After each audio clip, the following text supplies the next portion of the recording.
Sabes, una de las experiencias más inevitables, y al mismo tiempo más desconcertantes, en el proceso de despertarse interiormente es descubrir que estás cambiando de una manera que quienes te rodean no acompañan, y esto genera una extraña contradicción. Casi como si una crisálida comenzara a romperse en medio de un jardín donde todas las demás orugas siguen satisfechas con su condición terrestre, ignorantes de la posibilidad de alas que tú ya comienzas a presentir en el silencio de tu propia metamorfosis, y quiero hablar de esto desde la perspectiva de José Ortega y Gasset porque él entendió como pocos que el ser humano no es un ente aislado, sino una criatura que inevitablemente se configura en tensión con su mundo, con aquello que él llamaba la circunstancia, y cuando tú cambias, cuando tu conciencia se expande, inevitablemente se produce un choque con esa circunstancia que ya no te contiene, ya no te define, ya no te basta, y este desajuste puede convertirse en uno de los momentos más solitarios, más confusos y sí, más peligrosos que puedes atravesar, no un peligro físico necesariamente, aunque la historia registra sus casos, sino un peligro espiritual, un riesgo emocional profundo, el riesgo de perder todo lo que antes te daba sentido de pertenencia, identidad y seguridad. Ortega decía que vivir es sentirse forzado a resolver constantemente la tensión entre lo que somos y lo que el mundo nos exige ser, y crecer nunca ha sido cómodo, nunca lo será, porque crecer implica romper la forma que te sostenía, la narrativa que te explicaba, el marco donde encajabas, y esa ruptura te vuelve vulnerable. Así como la langosta que debe abandonar su caparazón para poder seguir desarrollándose, el ser humano también debe abandonar sus viejas certezas, sus viejos hábitos, sus viejas compañías, y en ese periodo entre un yo que muere y otro que nace se experimenta una exposición peligrosa, porque ya no perteneces del todo al mundo antiguo, pero aún no tienes la firmeza interna para moverte con soltura en el nuevo. Ahora bien, ¿qué significa realmente crecer más allá de los demás? En la filosofía de Ortega no significa elevarte por encima de nadie, no significa sentirte superior o más iluminado, porque eso sería una ilusión del ego, una trampa espiritual clásica, una forma de autoafirmación disfrazada. No, crecer más allá de los demás significa que has comenzado a ver lo que otros todavía no miran, que has empezado a cuestionarte aquello que los demás aceptan como obvio, que has roto el marco mental dentro del cual tu entorno continúa viviendo, porque ellos siguen dentro del sistema de creencias que tú ya superaste, siguen persiguiendo valores que a ti ya te resultan huecos: riqueza, seguridad, prestigio, reconocimiento, acumulación, distracción constante, cuando tú ya percibiste, aunque sea solo por un instante, que nada de eso resuelve el problema fundamental de la existencia, ese estado permanente de inquietud que Ortega llamaba la radical inseguridad del vivir. Quizá has tenido experiencias, a través de la introspección, del sufrimiento, de la crisis, de la contemplación, o simplemente de una maduración silenciosa, que te hicieron ver que la realidad no es tan sólida ni tan definitiva como te enseñaron, que el yo no es un bloque compacto sino un proyecto en movimiento, una tarea que se crea día tras día mediante decisiones, renuncias y despertares, y cuando esto ocurre te encuentras viviendo simultáneamente en dos mundos: el mundo convencional, el mundo del trabajo, de la rutina, de la política, del qué dirán, del deber social, del guión colectivo, y un segundo mundo que casi nadie percibe, un fondo invisible donde descubres que la vida no es lo que parece, que tus certezas eran provisionales, que tu yo antiguo estaba hecho de opiniones ajenas, que gran parte de tu existencia era un guión heredado, no elegido. Y aquí surge el gran dilema orteguiano: debes aprender a convivir con una circunstancia que ya no te representa, pero que todavía te sostiene, debes aprender a hablar el lenguaje de quienes no han despertado sin traicionar la claridad de lo que tú ya has visto, porque si te precipitas rompiendo con todo, puedes quedarte sin tierra firme en un momento en que aún no sabes volar. Pero si te sometes demasiado a tu entorno puedes perder aquello que empezaste a descubrir, y esta tensión, esta doble vida espiritual, es lo que produce la sensación de aislamiento. Tu familia, tus amigos, tus compañeros siguen viviendo dentro del marco convencional, persiguiendo los mismos objetivos de siempre, preocupados por lo que siempre les preocupó, mientras tú comienzas a sentir que esas preocupaciones son superficiales, que esas prioridades ya no te representan, que esas conversaciones ya no alimentan nada dentro de ti, y aunque no digas nada, aunque intentes seguir actuando normalmente, ellos lo perciben que dejaste de jugar el juego con él mismo. Entusiasmo, sienten que ya no eres exactamente uno de ellos, que algo en ti se movió, se descolocó, se distanció, y esto los incomoda, los amenaza, porque si tú pudiste cuestionar lo que todos aceptan, entonces tal vez su mundo no sea tan sólido como pensaban, tal vez su vida esté construida sobre supuestos frágiles. Tal vez también ellos deberían hacerse preguntas que no quieren enfrentar. Algunos intentarán traerte de vuelta, has cambiado, dirán, no como elogio, sino como reproche, te acusarán de ser extraño, irresponsable, distante, demasiado reflexivo, demasiado cuestionador, intentarán recordarte tus obligaciones sociales, tu papel dentro del sistema, la tradición, la estabilidad, la normalidad. Harán lo posible por devolverte al molde del que escapas. Otros simplemente se alejarán, no por maldad, sino porque ya no hay resonancia, las conversaciones se vuelven triviales, los silencios se vuelven largos, las reuniones se vuelven incómodas, la relación muere poco a poco, sin drama, solo por diferencia de alturas interiores. Y otros incluso pueden volverse hostiles, sobre todo si rompes con creencias religiosas, políticas o culturales a las que ellos siguen aferrados. En ese caso tu sola existencia se vuelve un escándalo, una amenaza al orden simbólico en el que ellos se sostienen, y te verán como un desertor, un hereje, un perdido. Esto es la verdadera peligrosidad de crecer, la pérdida de tu tribu, de tu lugar, de tu identidad social. Los seres humanos necesitamos pertenecer, Ortega lo sabía bien, una vida sin pertenencia se vuelve insoportable, porque el yo no se sostiene en el vacío, necesita tierra, necesita mirada, necesita mundo, pero paradójicamente, para convertirte en un yo auténtico, no en un yo heredado ni impuesto. Debes estar dispuesto a perder esos vínculos cuando ya no encajan con tu verdad. Y entonces surge la tentación, ¿por qué no callar? ¿Por qué no disimular? ¿Por qué no seguir aparentando normalidad para no perder a nadie?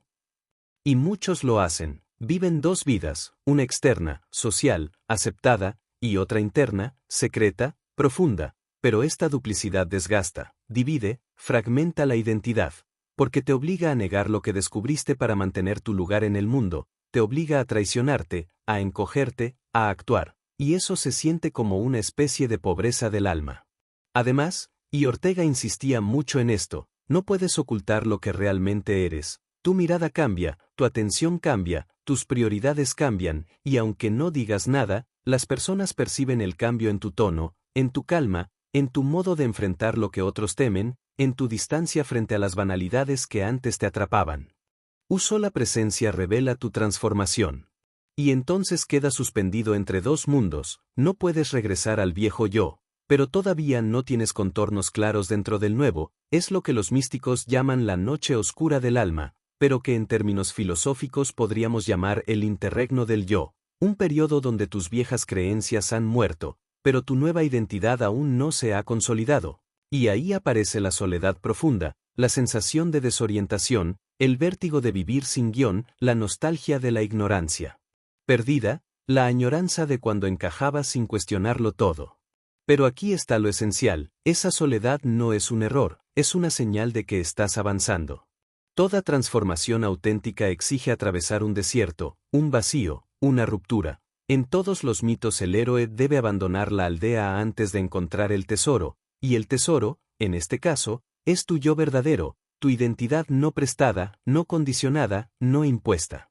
Eso sí, crecer no significa despreciar a quienes no han cambiado. No significa romper todos los vínculos ni juzgar a quienes siguen en otro nivel de conciencia. Significa aceptar tu camino con humildad, sabiendo que cada persona hace lo que puede con la lucidez que tiene. Significa sostener tu autenticidad sin agresión, sin orgullo, sin pretensión. Significa no traicionarte para agradar, pero tampoco aislarte por soberbia espiritual. Y algo hermoso sucede cuando no fuerzas nada, cuando tú cambias de verdad, cuando tu transformación es silenciosa pero auténtica, algunas personas a tu alrededor también comienzan a cambiar. Tu claridad se vuelve un espejo, tu serenidad se vuelve un llamado, tu libertad se vuelve una invitación, y entonces algunas relaciones no se rompen, sino que renacen en un nivel más profundo, más honesto, más verdadero. Y si algunas no renacen, debes dejarlas ir con gratitud. Agradecer lo que representaron en su momento, el papel que jugaron en tu vida, incluso si ya no pueden acompañar tu nueva etapa. Porque sí, Existe un riesgo real en crecer más allá de los demás. El riesgo de perder, de quedarte solo, de sentirte fuera de lugar durante un tiempo. Pero al otro lado de ese riesgo existe una libertad que no tiene precio, una autenticidad que no está en venta, una identidad que nadie te puede quitar. Porque lo que recuperas, para usar la expresión de Ortega, es tu verdadera vocación vital, ese proyecto íntimo que te pertenece, esa forma única de estar en el mundo que solo tú puedes realizar. Y cuando encuentras eso, comprendes que no estabas perdiendo nada real, estabas perdiendo ficciones, máscaras, expectativas, papeles ajenos. Lo auténtico permanece o vuelve transformado, y lo que se va es aquello que ya no pertenecía a tu destino. Así que si estás creciendo más allá de quienes te rodean, no te desesperes, esta etapa es parte del proceso, parte del camino, no será eterna, y lo que estás desarrollando, coraje, autenticidad, presencia, libertad interna, será la brújula que te guíe hacia un nuevo mundo, hacia nuevas personas, hacia un entorno más afinado con tu verdad interior. Confía en el proceso, confía en tu crecimiento, y recuerda una de las frases más profundas de Ortega. Vivir es sentirse fatalmente forzado a elegir, a avanzar, a ser protagonista de la aventura que uno mismo es. Y esta aventura, aunque a veces duela, es la única que vale la pena vivir. Y Ortega y Gasset diría que en este punto de la transformación interior, cuando el individuo comienza a intuir que su vida ya no puede ser vivida según el guión colectivo, emerge aquella frase suya tan profunda y tan olvidada: yo soy yo y mi circunstancia, y si no la salvo a ella no me salvo yo. Y de pronto entiendes que salvar tu circunstancia no significa conservarla, ni mantenerla intacta, ni permanecer fiel a lo que ya ha caducado, sino tener el coraje de rehacerla, de reinventarla, de desobedecer la forma vieja y asumir que la circunstancia también tiene que morir para que tú puedas renacer, y esto, aunque parezca poético, es terriblemente real porque implica desmontar la arquitectura emocional sobre la cual se sostuvo tu identidad durante años. Y es aquí donde el dolor comienza a volverse pedagógico, porque Ortega, que vivió revoluciones, crisis y rupturas, sabía que la vida exige esa clase de valentía que consiste en no huir de la lucidez cuando ésta aparece, y por eso te encuentras a ti mismo caminando por calles conocidas que ya no significan lo mismo, hablando con personas que ya no despiertan en ti la misma resonancia, observando tus propios hábitos con una mezcla de ternura y desapego, como quien mira una casa que fue suya, pero que ya no puede habitar sin reducirse, sin traicionarse, sin encogerse para seguir encajando en puertas demasiado estrechas para su nueva dimensión.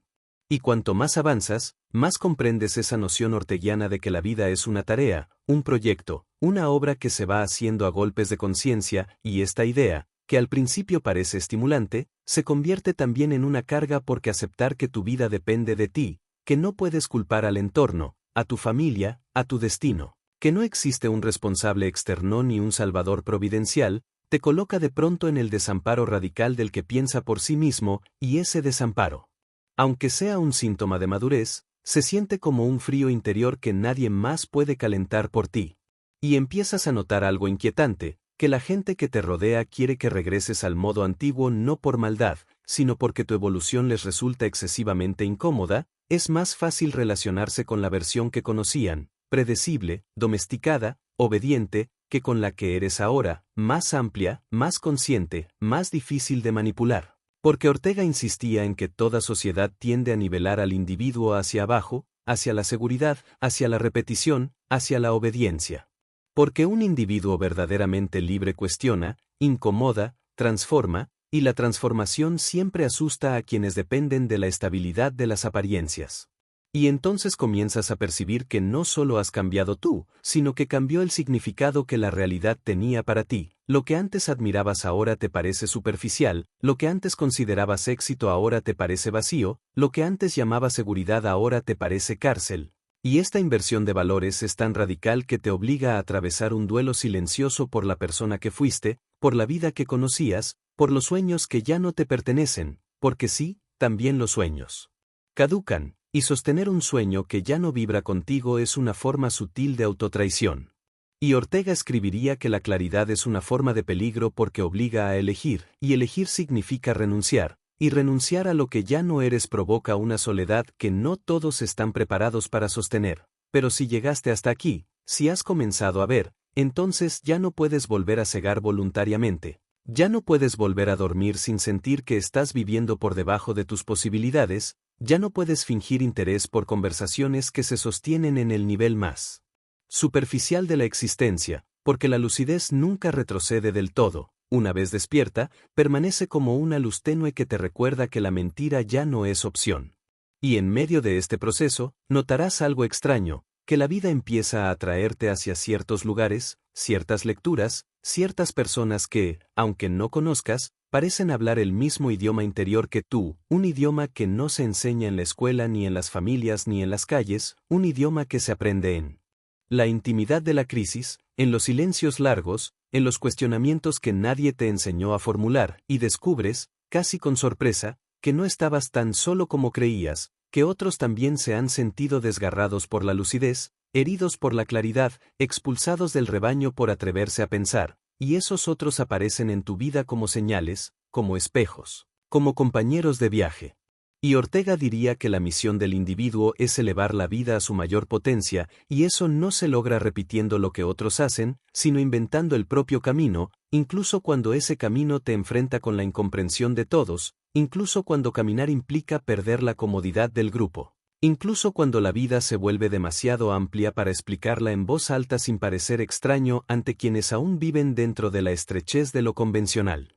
Y aquí surge una cuestión esencial. ¿Cómo vivir esta transformación sin volverte soberbio?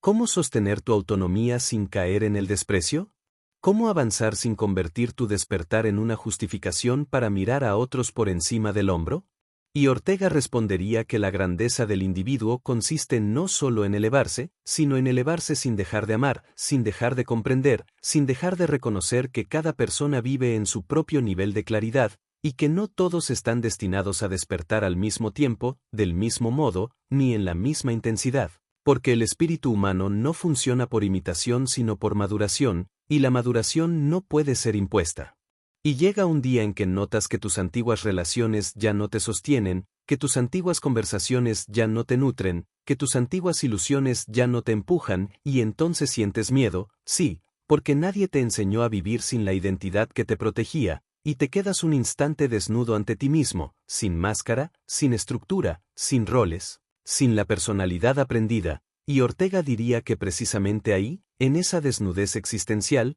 comienza la verdadera vida, porque todo lo anterior no era vida propia sino vida heredada, vida prestada, vida que imitaba modelos ajenos. Y en ese punto, cuando la soledad se vuelve profunda, algo nuevo comienza a germinar, una serenidad rara, no la serenidad de quien lo tiene todo bajo control, sino la serenidad de quien por fin ha dejado de escapar de sí mismo, la serenidad de quien entiende que no hay nada más que hacer excepto caminar, observar, aceptar, permitir que la vida revele lo que necesita ser revelado, porque Ortega decía que el hombre auténtico es aquel que vive desde su intimidad, desde su centro, desde su vocación. Y esa intimidad no se descubre en el ruido, sino en el silencio que aparece cuando todo lo falso ha caído. Y de pronto te descubres hablando menos, escuchando más, reaccionando con menos prisa, pensando con más hondura, como si una parte más antigua, más sabia, más esencial de ti hubiera tomado el mando, y esa parte no quiere convencer a nadie, no quiere que nadie cambie, no quiere demostrar nada, esa parte solo quiere ser, vivir su propia verdad sin camuflajes, sin roles. Sin miedo al juicio externo, porque cuando comprendes que cada uno vive atrapado en su propio nivel de conciencia, dejas de intentar salvar a los demás y comienzas a salvar tu circunstancia, como decía Ortega, no la circunstancia que se te dio, sino la circunstancia que tú decides construir con tu lucidez. Y llegas a entender que la vida no es una autopista colectiva donde todos avanzan a la misma velocidad, sino un sendero individual donde cada cual descubre su ritmo, su momento, su verdad, y ese descubrimiento te libera del peso de tener que encajar, del peso de tener que explicar, del peso de tener que justificar tu cambio ante quienes solo entenderían si ellos mismos hubieran cambiado, y mientras más avanza tu comprensión, más compasión sientes por quienes permanecen en la superficie porque tú también estuviste allí, tú también dormiste, tú también repetiste frases hechas y viviste vidas ajenas, y no tienes derecho a juzgar a quien aún no ha despertado. Y Ortega diría que esta es la esencia de la vida noble, no vivir por inercia, no vivir por obediencia, no vivir como pieza de un engranaje, sino asumir la responsabilidad de construirse a sí mismo, incluso cuando esa construcción implica rozar la soledad más profunda que hayas conocido, incluso cuando implica perder vínculos que creías eternos, incluso cuando implica caminar sin mapa por territorios donde nadie podrá acompañarte. Y poco a poco, a través del silencio, del tiempo, de la introspección, descubrirás algo que alivia el alma, que la soledad no era enemiga, sino maestra, que la pérdida no era castigo, sino espacio, que la incomprensión no era rechazo, sino señal de que estabas dejando la orilla conocida. Y descubrirás que las personas que llegan a tu vida en esta nueva etapa ya no se acercan por costumbre ni por necesidad ni por conveniencia, sino por resonancia, por afinidad interior, por verdad, y esas relaciones, aunque pocas, tendrán una profundidad que jamás imaginaste en tu antigua vida. Y así, sin hacer ruido, sin grandes revelaciones, sin proclamaciones públicas, tu vida se reordena, tu identidad se asienta, tu visión se clarifica, y comienzas a vivir desde esa altura interior que Ortega llamaría la perspectiva del hombre elevado, no porque seas mejor que otros, sino porque por fin experimentas que la vida puede ser dirigida desde dentro. Desde tu propia vocación, desde tu propia claridad, desde tu propia autenticidad liberada.